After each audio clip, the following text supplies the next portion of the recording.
স্বাধীনতা সংগ্ৰামত ঐক্যবদ্ধ ভাৰতৰ বাবে আৰু ভাৰতৰ স্বাধীনতাৰ বাবে সকলোৱে সংগ্ৰাম কৰিছিল।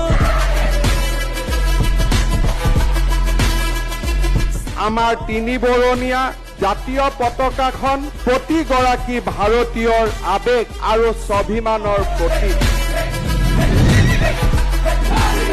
ভাৰতবৰ্ষৰ ৭৮ সংখ্যক স্বাধীনতা দিৱসৰ সৈতে সংগতি ৰাখি প্ৰধানমন্ত্ৰী নৰেন্দ্ৰ মোদী ডাঙৰীয়াৰ আহ্বানত এইবাৰো অসমৰ ৰাইজে বিপুল উৎসাহেৰে হৰ ঘৰ তিৰংগা কাৰ্যসূচী পালন কৰিলে।